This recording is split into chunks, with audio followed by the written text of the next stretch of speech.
Welcome to Permission to Kick Ass, the show that gives you a virtual seat at the bar for the real conversations that happen between entrepreneurs. I'm interviewing all kinds of business owners, from those just a few years into freelancing to CEOs helming 9-figure companies. If you've ever worried that everyone else just seems to get it and you're missing something or messing things up, this show is for you. I'm your host, Angie Coley, and let's get to it. And welcome back to Permission to Kick Ass. With me today is my friend, Brittany McBean. Say hi. You have to go up like a bunch of octaves, right? Okay, so for full context, I have this pre-flight checklist that I run everybody through. I tell them what the intro and outro situation is going to be, and we were talking about how awkward that can be sometimes, where it's just like, hi, say hi, we're going to jump in. And so the joke here was like, I have to go up 6 octaves. And I think you went so high, I didn't even hear it on my end. I don't know. I feel like the intro is just like by nature, you have to put on a different character, right? Yeah. It's like, yeah, Brittany. And then like 5 seconds later, you're like, fuck this, right? And you just turn into like the salty old sailor at the bar. Yes, salty like sailor white time. Millennial cheerleader to salty sailor in like 30 seconds. Oh, yes. See, this is my favorite. Like the least favorite podcast I have ever been on, at least as a guest, is the one where I have to sit there and like wait quietly while someone reads a laundry list of all of the achievements I've ever made in my life. Not that I'm not proud of those achievements, but just like sitting there waiting for it to be read out is kind of like, can we just talk? I want to talk. I mean, if you want to hear a bio, just go to my website. Yeah, exactly. It's going to be in the show notes, folks. Just go to the show notes. You're already just listening. Scroll down to this on the page with the show notes. So if they haven't read the show notes, tell us a little bit about what you do.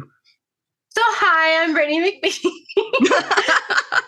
You heard it that time. It came down several octaves. There it is. I mean, the boring version is a copywriter, launch strategist. I run a micro agency, and so I write for clients, strategize launches, run those fun, big launch projects. And the other side of the business is I mentor copywriters as a business strategist, specifically copywriters who are trying to kind of get out of that beginner and growth stage and build that premium copywriting business that really functions on streamlined systems and provides a really high-end and high-touch experience for their clients. And are trying to build a business that is bigger than themselves, that doesn't involve them being in it 24/7. Oh, I love that. Both very important missions. And it was funny, I was writing down notes and micro agency really caught my attention. Will you tell me a little bit more about that? Oh, that's just something everybody says that I started saying because everybody else says it. Oh, that's the first time I've heard it legit. No, I think what it means. No, I'm just kidding. So it was a term I heard like 3 years ago. I was like, I think that's what I do. And it has been confirmed. This is what I do. Functionally, it's me and another writer. So rather than like having this big agency and we're just like scaling all this client work, I can do more work than just what I could do on my own because I have a full-time writer. So I am the chief strategist and the copy chief and the CEO of my business. And I have a full-time writer working in my business. So the two of us together are doing the client side of the business. But as the CEO of my business, I also have this education side and then also a team and content, which when I say content, I don't do like social media. I can't, but I do YouTube because I do care about education and giving some good, accessible, free education and all of that. So when I say micro agency, I am working with another writer to accomplish the client side of the business, but I'm still doing all of like the client facing meetings and all of the strategy. And I'm still very, very, very deep in that work. And it still does take up a large part of my time. So it's not that agency model where I have all of those writers working underneath me and we're just like churning out work, that can be an excellent model. Yes. And usually involves a lot of people with a lot of different skill sets and are usually doing like a wide range of different activities. And we're just writing copy and just doing strategy for those funnels and those launches. So micro agency means we're really tiny and my hands are still very, very much in the pot. And my clients are really hiring me for me and they're not losing me when they work with us. That's really awesome. Yeah, I have a lot of crossover, similar experience. I worked at a slightly larger agency for my friend Chris Orzakowski. Yeah. But I was the copy chief and account manager. So like I was the one that went to the meetings and kind of, I considered myself to be the buffer, if that makes sense. Like I am the layer of insulation between the clients and the writers. And the writers would be on some of the meetings to be able to ask questions. But like when it came to getting feedback, that was me and the clients so that I can translate a little bit and I can reassure the client if they're feeling a little bit of a way about giving feedback, which is uncomfortable to a lot of people. So I thought that was interesting. And I know another interesting thing that you said was you were like, content. I don't really do content, but I do YouTube content. But I think it's really great to talk about something like that because there is that pressure out there to be a content producing machine. We got to be on every channel. We got to be on every social profile. And you're like, YouTube is where I like to be. Guess what, guys? You're listening to a podcast. Podcast is where I like to be because I like to talk and I don't like to make videos and things like that. So when you talk about putting content out there, you get to show up the way that you like to show up. For me, it's firing up a Zoom room and having a conversation with somebody that's incredibly fun, like Brittany. For Brittany, it's firing up a video camera and creating some content. Like put it out there the way you like to put it out there. Resist the pressure to do what everybody says you should do. That's all I'm saying. Well, and you have to know why the fuck you're creating content. Yes. And it's not like content for content's sake is just crazy talk. Like what? Yeah. I have no marketing budget or really like time set aside in my business for the client side of my business. And I have never gotten a client from social media and I've never gotten a client from my email list. Not once, not ever. And I know that is just my business, but I also teach other copywriters. And this is a model that has proven to be accurate in other businesses that are trying to scale, like at a certain level or trying to not even trying to scale, but trying to reach a certain type of client. Because what I have found is that when you're working at an entry level with entry level clients, and entry level is not a bad word because all of us have to enter somewhere. Like that sounds all of us started at zero, even that's people born into money families. Yes. Like you have to start somewhere, right? And so you have to start with clients who are starting somewhere. And like when you're doing content and you're adding value and you're like teaching stuff, you're giving shit away for free. And the people who need DIY options are usually the people with lower budgets and are looking to save time and money. Like those are going to be your first few clients, right? But like my packages start at $25,000. The clients who have $25,000 to spend, like number one, I'm not going to be selling that to them. They don't come in with not $25,000 and I'm convincing them to spend they're coming in with a $25,000 budget. Like I'm not convincing them to have that money. Right. And number two, like they're not searching reels to find their copywriter. Right. And like they're not signing up for a freebie to find their copywriter. So like that is not a good use of my time. That is a scalable audience, and scalable audiences are for scalable offers. Like this is, I could stand on this soapbox all day long. Right. So like I have never spent soapboxes here. I have so many of them. Like I have a warehouse full of them. So like my Instagram was a ghost town for so long because like that's not where I need to go for client work. And I need 8 to 10 clients a year to make $200,000 on client work. And I know that sounds very like, oh, here, but like that it took a lot to get there. Right. But like, I don't need to scale to get 10 clients a year.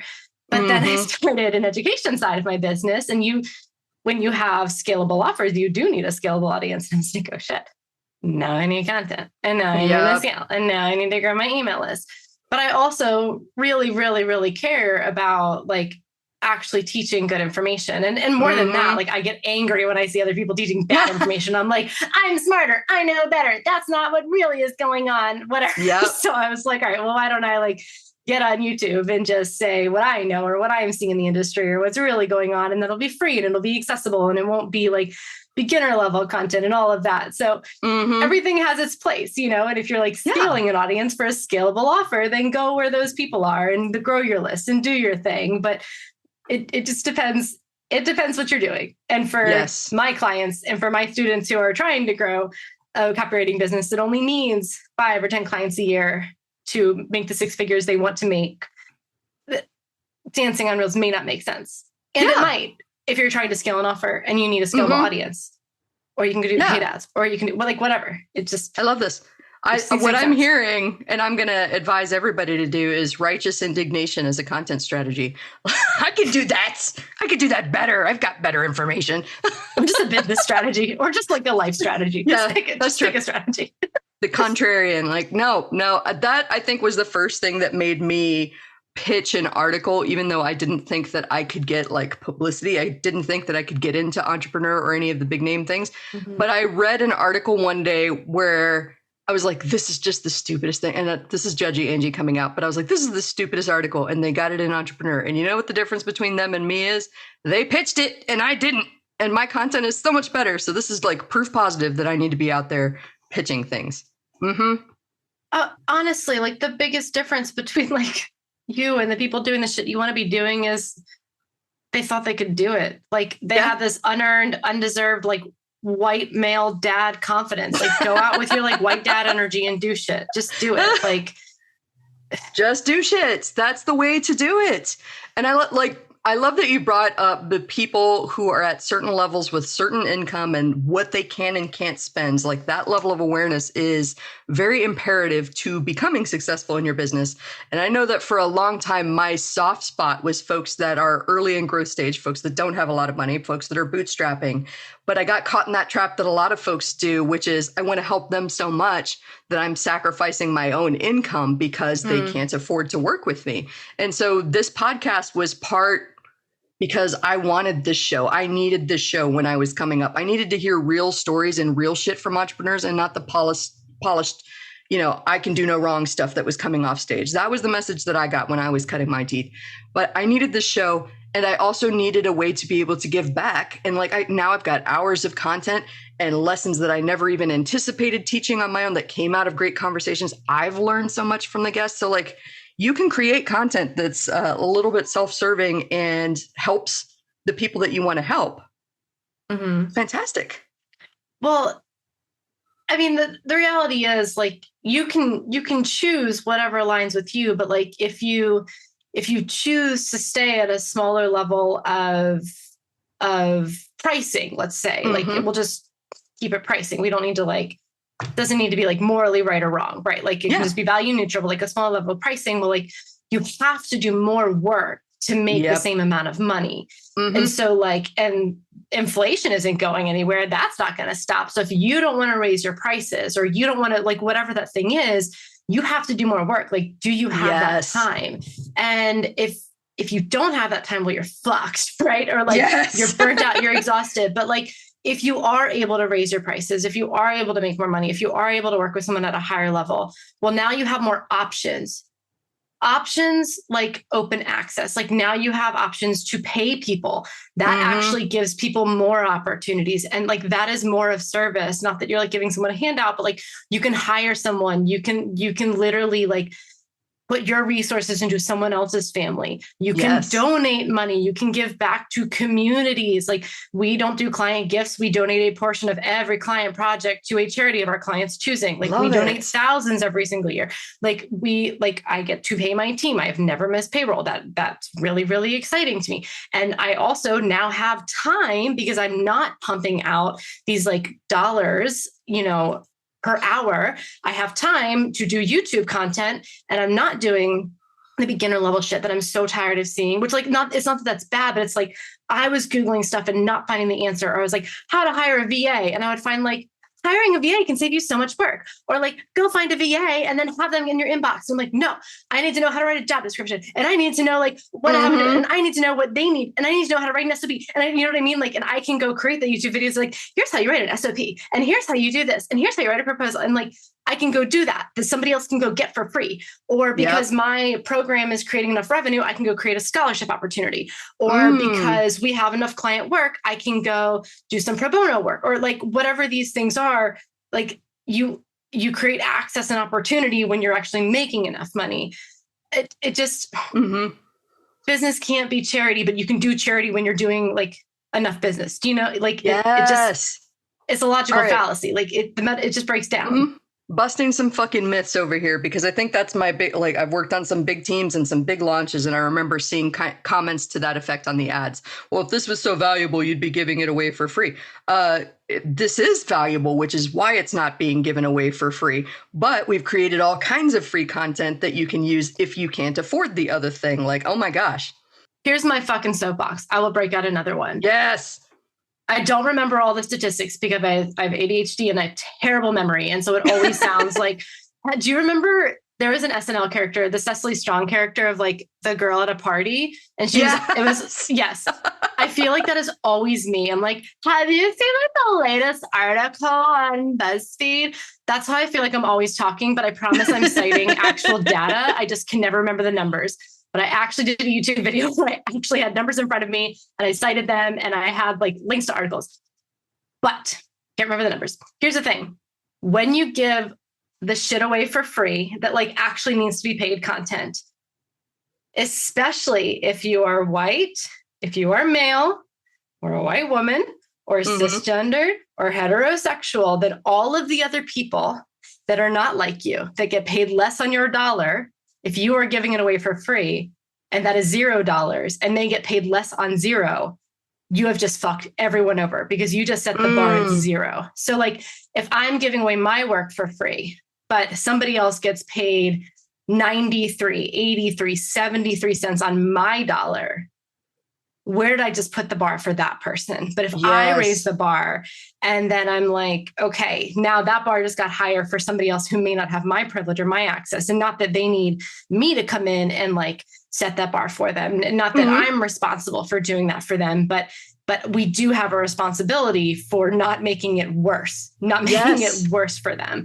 And I know that women copywriters, especially Black women copywriters, and especially copywriters and women of color, and maybe copywriters who don't identify as a gender or as male, or who might be brown or non-white or do not look, live, love, or act traditionally, they are up against a lot. Like, there are a million white male copywriters, and then there are like 0.75 million white women copywriters. Yeah. Like there are a lot. And so if I'm out there like pumping out free charity work, that sets the bar really low for everyone else. And then that client who I just like lowered my prices for, or like really, really wanted to work with, and I didn't want them to like think badly of me. And so I gave them like cheap work and I like really wanted whatever.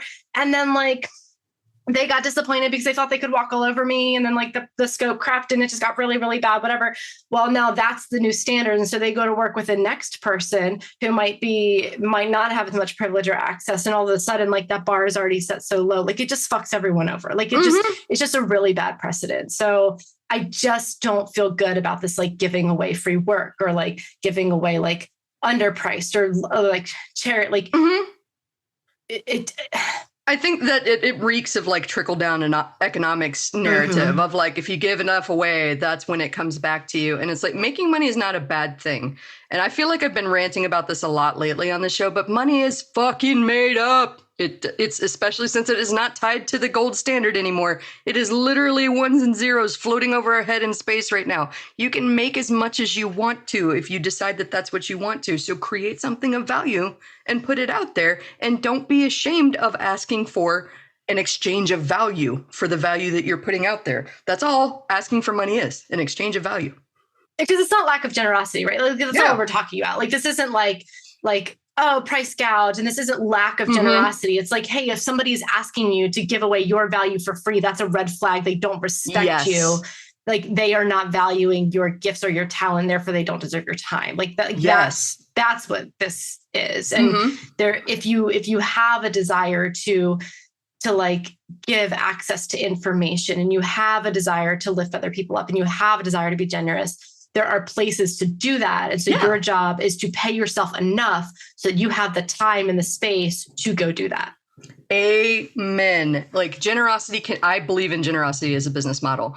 And I love to give things, but I think that that's the important key to that is that make sure that you are making enough to where you can afford to be generous and you are not literally giving the shirt off your back to somebody else so that you're suffering so that they can like moderately suffer less. And I love that you brought up this concept. I don't think I've ever actually talked about this on the show of like charging lower prices just means more work for you. And we're not necessarily saying you need to go out there and get $100,000, $500,000 contracts or anything like that. But the sale process for making a $25,000 sale and the sale process for making a $2,500 sale are pretty freaking similar. But you have to sell a lot more $2,500 projects to get to the same revenue as the one sale of $25,000. So like, the math has to math. Like, yes. Time is fixed, like that is fixed. So either if you're going to sell something for a less amount, but you want to make the same amount of money, then you either have to be able to deliver that in a less amount of time in order to scale it, aka like a course where you are just like handing them something that's already made, or something like a VIP day where you're just doing that one day at a time, where it's not one day, it's hours and hours before and after, right? Yes. And therefore you still have to charge thousands of dollars in order to make that make sense. Or you have to say, in order to do this project at a level of quality that I am proud of, where not only the product is delivering the desired results at the quality that I feel comfortable sending out the door, but the process is also the desired results and the quality that I feel comfortable sending out the door. And therefore, this project is actually going to take my team and I 12 to 15 weeks and these amount of tools and these amount of touch points and all this. And that is actually going to cost us $25,000 in order to accomplish at a profit that allows our business to keep running. Like, and we only need 5 to 10 clients a year in order to hit our revenue goals. Like, one of those things has to work, but you can't hit the same number that you want at the end and can't hit $100,000 and do it for $500 a pop and only have 5 to 10 clients a year. Like that, that doesn't work. The math doesn't math. Yeah, the math doesn't math. I love unpacking that because I think that is the big disconnect with people that are kind of at a growth stage, but like have their own money block issues around, I don't feel comfortable charging this amount. And it's kind of like, okay, well, but if you want to hit those income goals that you've set for yourself, think about the unacknowledged labor that you just committed yourself to by refusing to change that price or explore what a different price and service level could look like versus the income that you hope to achieve. Are these things in alignment? That's something I teach with a buddy's copywriter program. You may know Chris Orzakowski in One Person Agency. I coach for him. And that was one of the biggest eye openers for folks where they're like, $2,500 a month. We're just going to harp on $2,500. $2,500 a month feels like a great revenue. And I'm like, okay, well, a couple of pages ago, you told me that your revenue goal was $30,000 a month. And they were like, yeah. And I was like, okay, so how many $2,500 a month retainer packages do you have to sell to get to that? And they were like, oh, and I'm like, and how many people do you have to talk to sell that? Oh, and how many onboardings do you have to do and people that you have to chase for payments? Not to mention, we haven't even gotten into the work yet and all of the meetings and the deliverables and keeping that straight.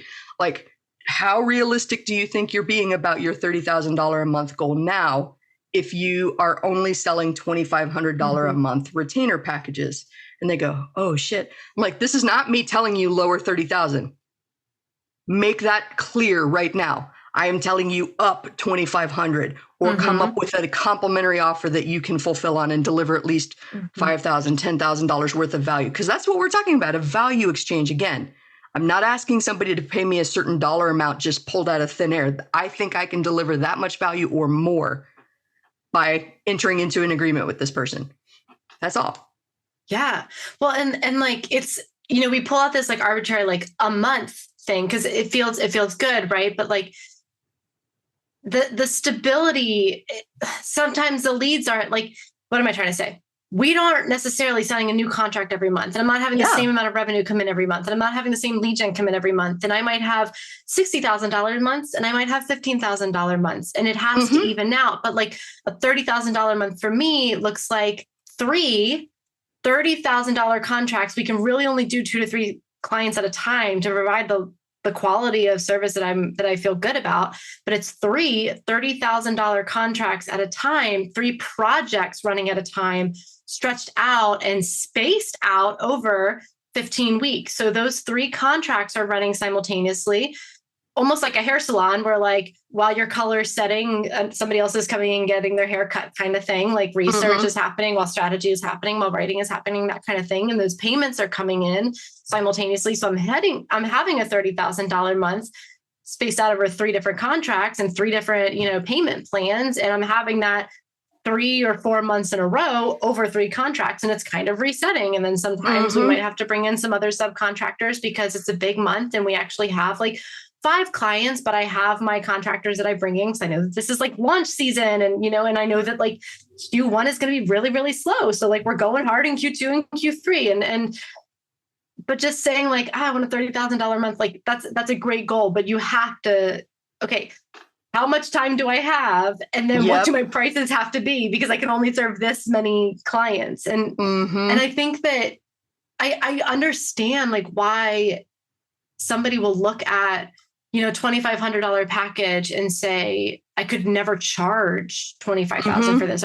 Because the evidence in front of them has been, my clients pay $2,500 for this package, right? Like that's the evidence they have. That is logical to assume. Yeah, this is the amount that people pay. Or when I have sent out a proposal higher than this, people do not sign it. Or I've sent out a proposal higher than this, but it was actually over like 8 months, right? So which is like not actually like the money it breaks down, like the monthly payment isn't actually what we need it to be. And like that evidence in front of them is logically accurate, but it also, again, we're hitting that logical fallacy of like that might be the ceiling for that client. But there is a client where their ceiling is 25,000 and they have different goals and different objectives and a different budget and a different list and a different desire. And they're actually looking for something different. And it might not even be that super sexy case study. They need that ROI. Yeah. But like they actually are really looking for that fit and that experience and that trust. And, it's going to be different and they just need that perspective. But you don't know that because you haven't seen that before. And so why would you believe that when you don't have that evidence in front of you? Yes. I love that you brought that up because I've talked about it in terms of what I call alternate realities. And you're not even aware of somebody else's reality until you get to know them enough and they can show you. So like a reality that I did not have when I was a corporate copywriter was a freelance lifestyle. I literally had no conception of it. I couldn't imagine it. I didn't know what it looked like until I met other freelance copywriters. And even then, like it was very similar to the corporate job until I met somebody who was a digital nomad and who traveled full time while doing it. And so as I met new people and I expanded my business network, I started to come in contact with people whose reality was drastically different from mine. So I want to point out for everybody listening that a drastically different alternate reality for you could be someone that has a massive budget that you could never have possibly conceived of and seems it seems like something that you personally would never spend money on. But they find that valuable enough to drop that money like in a heartbeat. And just because you haven't met them yet, that might seem very impossible. Like exactly like Brittany said, the evidence in front of you is stating my clients will pay $2,500 for this. And that is the ceiling. Okay, so maybe there's an opportunity to meet some new people and some new clients who have a much higher ceiling. And the cool thing about that is when you challenge yourself to see another reality, get out there, meet more people, have these conversations, not project your money issues and what you would spend on somebody else, right? Just try to deliver the value. Once you've charged $25,000 for a project, it is much harder to accept a $2,500 project. And that just means that you're elevating your business and people can come up behind you and take those 2,500. You can refer that business out. Like it is such a glorious, glorious thing to challenge yourself to step up into a new reality. Love it. I've found, and like, I'm not interested in the like shitting on clients game. Like, I think it's really popular to be the person who's like, I teach service providers to like charge more money and stop working with those asshole clients who don't respect your boundaries. And like, yes, that is, but like, look, everyone's doing the best they can for the most part, right? Like most people are doing the best they can. And like some people aren't, some people just suck, but most people are. And like even those clients who like always are asking, like, can you just do this extra thing for free? And like are emailing you on weekends, they're probably just doing what you're letting them, because you probably never communicated a boundary and didn't have it in your contract. And like, and that doesn't mean that you're wrong either. Like you're just doing the best you can because you didn't know to do that. Right. But like, they're probably just doing what you let them. Yeah. But I have found that the higher investing clients at the more advanced stages of their business with larger lists and larger budgets, they understand the value of a premium copywriter, of a strategist, of someone who knows how to run a project, of someone who knows how to hit deadlines, of someone who is going to bring this strategy into the meeting and who's going to bring this like unbelievably high quality deliverable and yes, this high ROI copy, but also like this well-run project and this communication and all of this stuff. Like they understand that value. So I don't get pushback on the copy and I don't get pushback on the strategy. And I don't get this, like, can you just add this one more thing? I get, how much would it be to add this? And how much would it extend our timeline? And I'd love to talk to you about doing this at the end of our project. And you know what I mean? Like those kinds of things, because the earlier clients are looking to save that time and money and they don't fully understand because they haven't seen the ROI, because they don't have that big list and they haven't had that like marketing budget. And so they don't understand the value. And so they're like, they see you as like a high level VA with great writing skills, you know, and they don't understand the value. So it's not that they're assholes, it's that they don't see like the brilliance in front of you. And a client who gets how valuable a copywriter is probably going to look at you and go, oh, they're only charging $2,500. They're probably not very good at their job. I'm going to go find someone charging $15,000. That doesn't mean you're not good at your job. It means you're communicating something with your pricing. And the person who has $15,000 to spend is looking to spend $15,000. And so somebody who doesn't have $15,000 as a price tag on their website may not be the person they're looking for. Yes. That makes it. I'm so glad we're having this conversation, because that's something I've tried to communicate to people before too, that the flip side of this coin, if you refuse to raise your prices, right, is exactly like Brittany said, that you're communicating something with your pricing. And so if there is somebody out there with an alternate reality where they're willing to spend 15, 25, 35 or more on the same kind of work that you do, they're looking at that rate that you charge and going, I don't know if they can handle this. I don't know if they've got the experience level, right? And they've probably experienced somebody that came back at them and told them in a very professional manner, I'm only available on these days. Sure, we can add this on to your project and we'll be able to start that on this date. Let me know how you'd like to proceed. And like, it doesn't have to be this combative, like lay down the law, Dwayne Johnson, The Rock style setting boundaries thing. And I call it the pitchfork mob whenever I see groups online where people are talking about shitty clients and that's a red flag. Newsflash, if you look for red flags, you will find them, even if they're not actually accurate. Yeah. Some people are like, they're out there. Like, like we've had to let some clients go and just like, hey, this was great. Here's your money back. This isn't going to work. Like they're out there. They're out there. But you can prevent a lot of red flags in your process. Like and like some flags are orange because they just don't know. And they just want to know the rules of the road. And if you can just tell them the rules of the road, hey, this is how you contact me. This is when I'm not available. This is our meeting policy. This is our scheduling policy. This is the fee if you miss a meeting. This is the fee if you extend our project. This is the fee if you need a rewrite versus an edit. This is the definition of a rewrite versus an edit. This, like if you can just give them the information they need to successfully run a project, like that's what a boundary is. And then they're like, amazing. Now I have all the information. Now I'm not anxious wondering what if, like, thank you so much. Oh, these are the meeting dates. These are the times. This is when I can expect this. Wonderful. Now I have all the information. Great. Now I know how to proceed. You know how to proceed. Wonderful. Let's go. Yeah, I mean, almost all of the time when there is some sort of heartache that I have found, like when I'm coaching somebody through a difficult client relationship, it's usually because the copywriter did not articulate themselves, or the business owner didn't articulate themselves at some point. Maybe they didn't know that they needed this from a client and they didn't have that experience yet, or they didn't know that they had permission to say no to something. I think that's like the biggest realization of a lot of people that I coach in business is that like, oh, I don't have to, as an example, offer social media. No, just because the client asked and you could figure it out if you wanted to, doesn't mean that you have to say yes to that. And I see so many people that go, well, I really hate offering this service, but I'm good at it and I could charge a lot for it. But if you hate it, is that money worth the money? The math doesn't math to me on that. Like, that's expensive money, yo, if you hate every minute of that project. No is a complete sentence. And so is like, that's a great question for the member on your team who handles that. That's a great question for the support of that tool.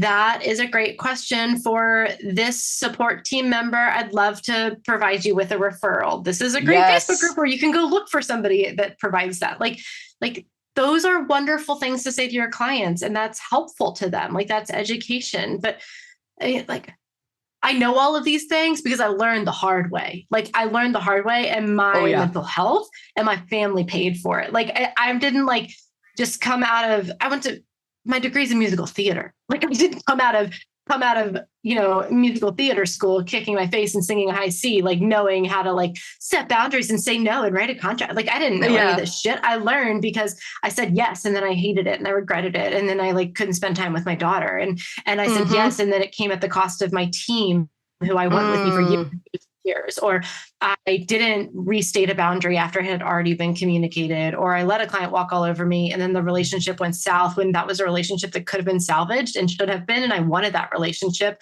and it didn't have to go that way.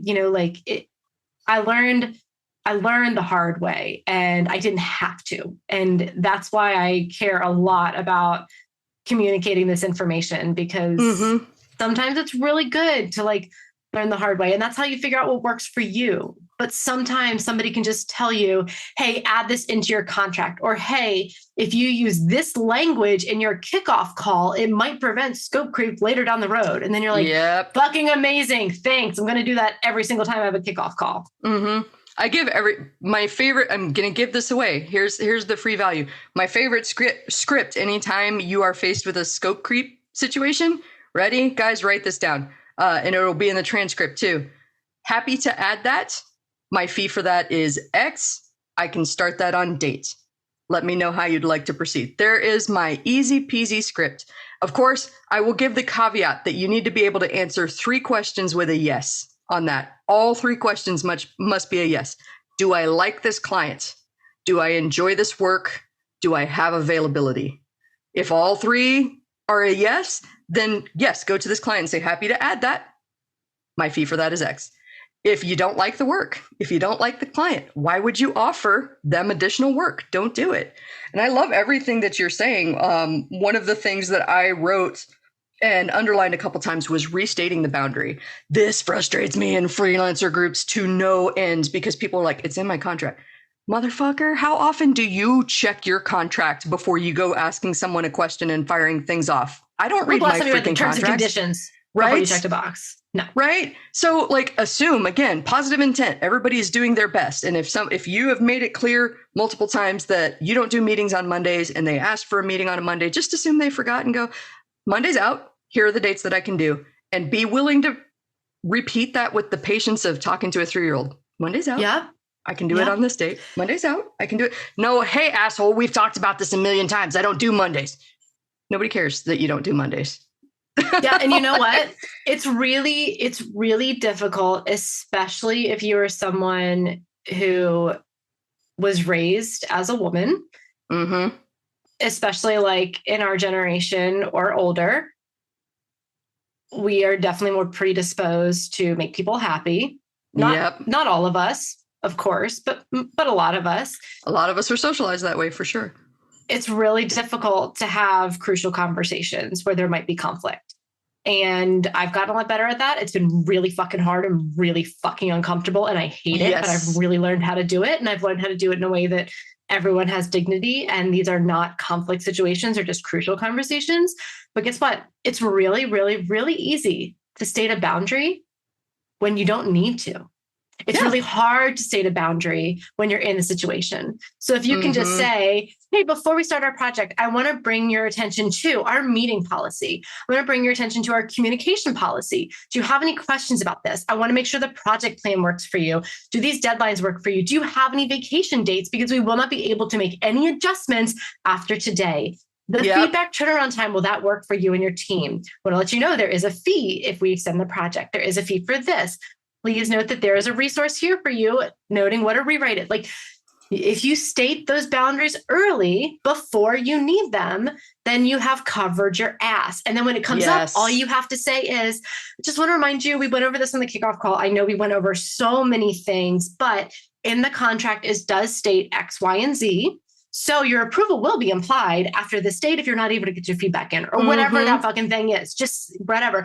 It's really hard after you let it go the first time because you didn't want to avoid conflict. Then you let it go the second time. And then the third time, you're actually having a panic attack. And then you have to work late and you're missing dinner, but it's actually like your kid has something special and they really want to show you an art project, but like it gets really, really bad, really, really quick. And then you actually have to send an email. And next thing you know, you want to fire the client and the relationship has gone really, really bad. So if you state the boundary early before there's conflict, then the second time you're just restating something that everybody has already agreed to, as opposed to bringing something up after there's already conflict. Yes. Which you can always do. You can always restate a boundary after the fact because it's in your fucking contract. Like, you still can do that. Yeah. But and there's a way to do that it before. Yeah, do it before. And if you don't know your working terms, it's okay. Just go into this knowing that you're going to learn them. You are going to run into a situation where you go, oh, after hours calls. No, now that's part of my contract. My call hours are between X and Y. This is how you can set a meeting. Oh, I had a contract that ended early. We parted ways and I didn't get paid beyond the deposit. Okay, well, now I'm instituting a piece in my contract that says kill fees. Once we make it to certain milestones, I am due a payment, whether or not the project goes all the way through, right? These are things that you learn. And copyright doesn't get transferred and you can't use my shit. Yes. Oh my God. That's the biggest thing too. All rights retained, folks. All rights retained. You just learn this through trial and error. You learn it by messing up, quite frankly. And you will be treated the way you allow yourself to be treated. And also, if you find yourself feeling resentful, you get to restate a boundary, exactly like Brittany said. You get to go, okay, hey, so I want to bring something to your attention. Last time, if you recall from the kickoff call, we stated that the policy was beyond this date, this copy is considered final and no more edits will be allowed. Last time we had a little bit of an emergency. I allowed that deadline to be extended. That was a one-time exception. If I did not make that clear, I won't be able to make that happen again with this next round. So I really want to call your attention to the fact that the deadline is coming up quick. And if we miss that deadline, the copy will be considered final and we'll be rolling forward with what I submitted. So if you have some changes, now is the time, right? There is always a way to reset that. These are email templates. These are email templates. Write this fucking down. Yes. These are email templates. Then you don't have to figure out what to say in the moment when you're maybe feeling a little bit heated and you feel like you have to act now, right? Don't ever be pushed into a reactive state. There's always more time than it feels like there is. Hardly any situation. Look, we're not cutting people open. Most of us on this listening to this podcast right now aren't in a life or death industry where like literally seconds counts between someone making it or not. There's no such thing as a copywriting emergency. There's no such thing as a copywriting emergency. It doesn't exist. I'm fond of saying that. You can buy, I don't think I have ever had somebody go, oh, you waited 24 hours to respond to my email. Fuck you, lady. Maybe some people have that expectation, but those aren't the kind of people that I really want to work with. Most people that I work with understand that I'm busy. Inboxes get full pretty quickly. Stuff gets buried. And if I don't respond in 24 to 48 hours, they just send another email going, hey, did you see this? And it just becomes a conversation. And like, the thing is, you're going to get it wrong. I've gotten it so wrong. And I've had a couple clients, not a lot, a couple. And these clients were probably really good people, but a couple clients go really bad. And they said some not very kind things to me. And I cried and it didn't feel good. And I didn't hold my head up high and I didn't feel confident and boss babe. And like, I'm a CEO and this doesn't affect me and back to work. And I cried and I felt really insecure and I wanted to crawl into a hole and die. And I wanted to shut things down. And they said some really mean things and it was awful. And then I learned and I put something into my contract and I learned and I changed my onboarding process and I optimized and I optimized and I optimized and I optimized and I add something to my welcome kit and I add something to my onboarding and I add something to my kickoff call and I add something to my meeting and I added every single fucking project. And yes, I have some clients, projects go south. And yes, I had to sever some contracts. And yes, I had people say some very unkind things to me. And yes, it made me feel absolutely terrible and not confident and not good and not like I knew what I was doing and not like I was a leader in my industry, but I also have a really, really, really, really good reputation in my industry. And I work with the top leaders in my industry, and they have wonderful things to say about me. And not only do they make a lot of money with the copy that I write, but they have excellent things to say about working with me. And some people had some terrible things to say about working with me, and we just weren't good fits. And I still handled myself with dignity. I still feel really proud about how I severed those contracts or however those ended. I mean, literally, I'm talking like 2 or 3 in like clients ever in like 4 years. But I have dozens and dozens and dozens and dozens of clients who think very highly of me and have great experiences working with us. And like, I didn't die. But I did make hundreds of thousands of dollars continuing to do what I do. So like, you're going to get it wrong. So just fix it the next time. And then you'll get something wrong in that project. And then just fix it the time after that. Just keep getting it wrong. Yeah. You get to be human. You get to be a human being who does business. And by the same token, this has made it a lot easier for me to not see clients as the enemy and fall into that, pitchfork mob trap. They get to be human too. They get to have bad days. They get to have their warehouse blow up. They get to have somebody in their, they don't get to have somebody in their family die, but this happens. Houses burn down, computers blow up. People get to be humans in business. Does that mean they get to treat you like shit? No. May they accidentally treat you like shit because you're a convenient target? Sometimes. That's happened to all of us. I always choose to treat these situations with, hey, seems like you're having a bad day. This feels a little bit out of character for you. I don't think I ever have recalled you. It's kind of mean. Is everything okay? This seems like I will call it out if it is out of the norm and give them grace to be human. And sometimes you're just so deep in the shit that you don't even realize you're being a jerk to people around you. And that's when it's like you're being a good person and a friend to somebody to call them out on their shit from time to time. You don't have to take it, but you don't have to be mean about it either. I've had people that were being mean to me. And when I said, hey, are you okay? This just seems really abnormal for you. We're normally laughing and joking and having a good time. And this seems like, do you need some downtime? Do we need to reschedule? What's going on? And they went, oh, I'm sorry. I just had this string of bad personal events that went on and I didn't even realize I came to this call in a mood. Okay, cool. Do we need to reschedule? Are you okay to do this right now? We don't have to do this right now. That's fine. We can take a break. And they loved and respected me for being willing to call them to that and also refusing to allow myself to be treated that way. Right? Just because they're going through some shit doesn't mean I have to take shit. I love that. And I wanted to circle back to something that you said earlier about what you do and don't do offer, right? You get to say no to projects. I have this joke with people, of course, because I handle everything through sarcasm and humor. And that's why my clients, it's just me. Not saying that works for everybody. But when people say, okay, so you're going to take these emails and you're going to put them in the back end of the system, I go, no, you don't want me anywhere near the buttons, Holmes. I will find a way to make things go nuclear, even with the best of intentions. And I'm 5,000% sure I have figured this out. The YouTube tutorial, no, I will find a way to mess this up spectacularly. Tech is not my forte. I'm good at certain things and not others. I promise you want me to stay on the story, on the strategy, not in the buttons. If you need a referral to someone who can push buttons, I got a guy. There are also YouTube tutorials. Maybe you're better at figuring this stuff out than me, but I don't want to be anywhere near the back end. Here's where my strengths are. And you get to build that value and say no to pushing buttons. Yeah, that's literally the exact script. And on the sales call, they'll ask, do you do any of the design? Do you do any of the install? Do you guys and I'm like, I will break your business.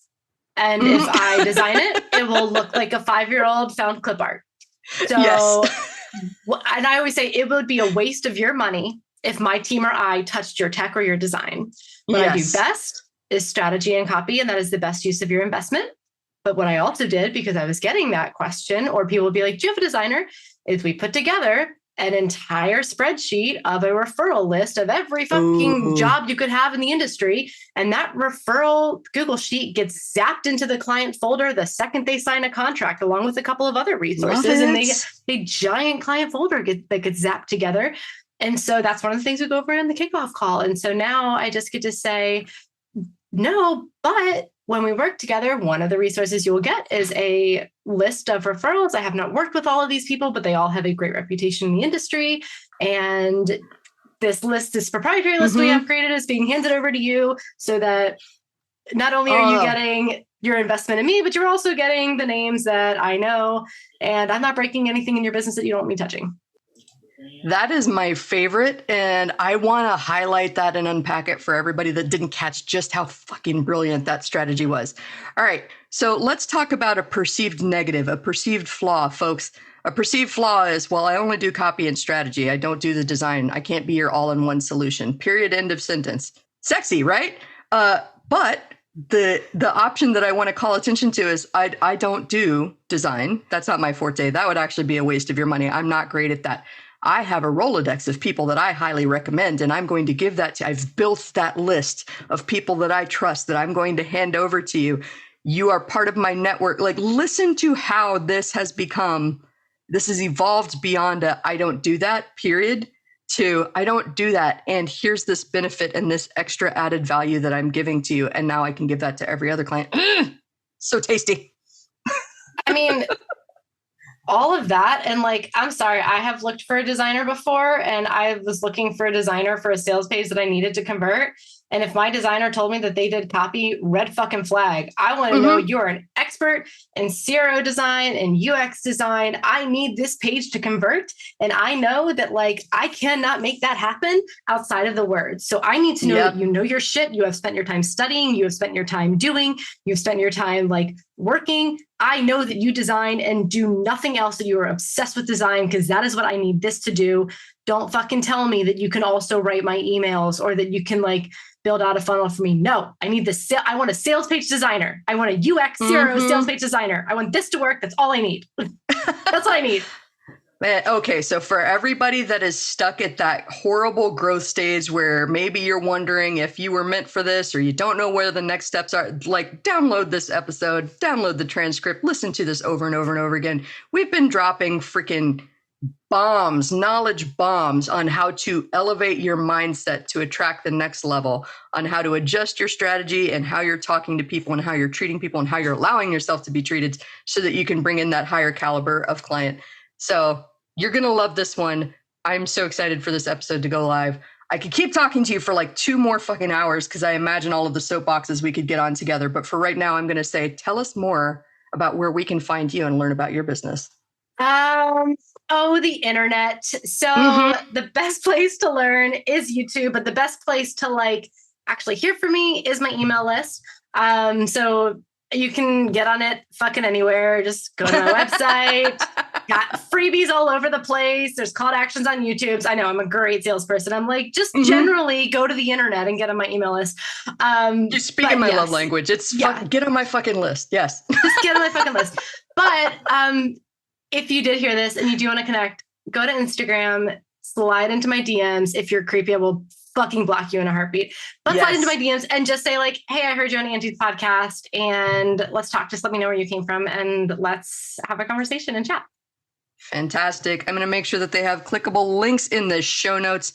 Thank you so much for being on the show. I think we're going to have to like recurring segment this, explore all of the soapboxes. Unpacking the soapbox from the warehouse. That'll be our segment. Yes, recurring segment. Thank you so much again for being on the show and can't wait to do a part 2. I can't wait. That's all for now. If you want to keep that kick-ass energy high, please take a minute to share this episode with someone that might need a high-octane dose of "you can do it." Don't forget to rate, review, and subscribe to the Permission to Kick-Ass podcast on Apple Podcasts, Spotify, and wherever you stream your podcasts. I'm your host, Angie Coley, and I'm here rooting for you. Thanks for listening, and let's go kick some ass.